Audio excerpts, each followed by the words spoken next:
వచ్చేటప్పుడల్లా అంగన్వాడీలు, ఆశా వర్కర్లు, కాంట్రాక్ట్ కార్మికులు ఇట్లాంటి పేర్లన్నీ చర్చకొస్తుంటాయి. వాళ్ళకేదో ఒక భరోసాలు ఇస్తుంటారు. ఇప్పుడు బీహార్‌లో నితీష్ కుమార్ సర్కారే కంటిన్యూ అవుతుంది. ఇప్పుడు ఆ సర్కార్‌ని తెలివిగా ఏం చేశారంటే మొన్న రూ. 10,000 ఇక్కడ పసుపు కుంకుమ టైప్‌లో. కాకపోతే ఇక్కడ రుణమాఫీ చేస్తానని దానికి బదులుగా పసుపు కుంకుమ ఇచ్చారు. కానీ అక్కడ రూ. 10,000 మహిళలకేస్తానంటూ మొన్న నరేంద్ర మోడీ ఆ పథకాన్ని ప్రారంభించారు. రూ. 10,000 ఏశారు. దీంతో మహిళలందరికీ రూ.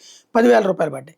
దీంతో మరి తమ మహిళల ఓట్టెట్లా అని భావించినట్టు తేజస్వి యాదవ్ ఒక కొత్త ఎత్తుగడ వేశాడు. మనకిక్కడ ఆశా వర్కర్లు, అంగన్వాడీలు ఎట్లాగో అక్కడ ఇదే తరహా పనులు చేసేటటువంటి జీవికా దీదీ అనేటటువంటి డిజిగ్నేషన్ కింద ఉన్నారు. వాళ్ళందరికీ ఇప్పుడు రూ. 10,000 ఆ రేంజ్‌లో వస్తుంది. జీవికా దీదీలతో సహా మొత్తం 2,00,000 మంది కమ్యూనిటీ మొబిలైజర్ ఉన్నారట. వాళ్ళందరినీ పర్మనెంట్ చేసేస్తాను. కమ్యూనిటీ మొబిలైజర్‌లకి రూ. 30,000 గౌరవ వేతనం అందిస్తా అంటూ తేజస్వి యాదవ్ ప్రకటించాడు. మా ప్రభుత్వం వస్తే జీవికా దీదీలకు ఇప్పటికే తీసుకున్న రుణాలు కూడా మాఫీ చేసేస్తాను. వచ్చే 2 ఏళ్ల పాటు ఇట్లాంటి వడ్డీ లేని రుణాలు మంజూరు చేస్తా. జీవికా దీదీలందరికీ 5,00,000 విలువైన ఆరోగ్య బీమా ఇస్తాము.